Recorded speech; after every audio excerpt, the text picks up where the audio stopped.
Wes, really good to see you. We have such an important topic today. Can I retire early? A lot of us want to know, right? A recent survey of 2,000 retired Americans found that most expected to retire at 63.2 years old, but most instead retired at 61 and a half. And one in three said they would have retired earlier if they could have, of course.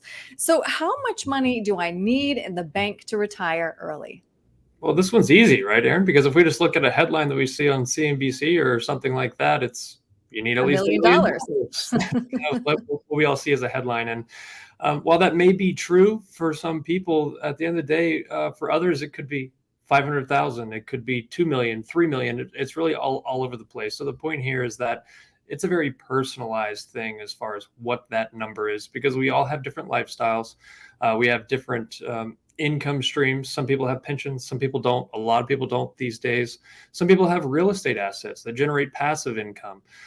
So it's all over the board, Aaron, but at the end of the day, it comes down to planning and testing what you have based on what your expenses are to fund your lifestyle. Right. Can't capture those nuances and variables in a headline. Well said, Wes. So, what is the first step then to figuring out what will get me to and through retirement? Well, it's sitting down and thinking about what you want out of your retirement based on what you spend.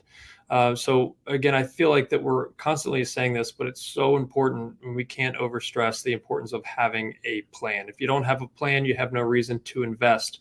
Where a lot of times we think the opposite, right? It's like, okay, this is the bucket money I have. This is going to be enough because I feel that way. Well, until we put that down to actual numbers and stress test everything to factor in what inflation is going to do to that over time, what healthcare costs are, again, all of your income streams, it really begins with taking that plan Mhm. and putting those numbers to it. Mhm. I'm glad you brought up income streams because, of course, if we're not working, we're no longer getting a paycheck, which may motivate some of us to claim Social Security early. But of Mhm. course, the earlier you claim Social Security, you could be facing a lifetime of reduced benefits. That's right. And as you can see here, if you claim at the earliest point, age 62, the percentage that you'd receive of your full benefit is 70%. So Mhm. that's a substantial reduction out of the gate if you choose to go that way. And I'm not saying that's not the right call for some people, but for most, those that turn it on early, a lot of the times they end up regretting not waiting at least a couple of few years so they can get closer to that full retirement age. And once you get there, then every year thereafter that you delay, it's about 8% higher. Mhm. So again, this all comes down to a personalized thing, but just be aware of, the kind of cut that you'd be taking if you were to claim it early, being before your full retirement age. Right. And I know that you specialize in Social Security claiming strategies. And now I want to chat about healthcare, though, because of course, most of us do rely on our employer for health insurance, and Medicare doesn't start until you're 65. So let's say I want to retire when I'm 60. What do I do for those 5 gap years? Well, you've got a couple of different options, but there's no doubt about it, Aaron. This is the greatest expense that most retirees face, and that's their Mhm. healthcare costs. So, prior to age 65, let's say if you just left your job, oftentimes you have the opportunity to hop on the Cobra plan. So, that would last you for about 18 months. So, you could still be shy of that age 65 number. So, at that point, you could look at the private healthcare marketplace. Perhaps you could qualify for a subsidy through the healthcare marketplace.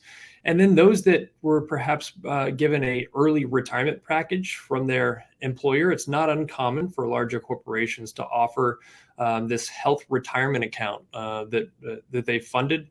It's not for everybody because it doesn't always happen, but we have had a handful of clients that have accepted an early retirement offer, and what came with that was a health retirement account, and that can help pay for healthcare costs year over year, at least for 2 to 3 years. Because we're seeing that healthcare costs for most, if they're going to the private marketplace, it's going to run, just depends, but anywhere, let's call it from 1,000 to 2,000 per month. So when Right. you annualize that, that's a big chunk of our budgets. That's a lot.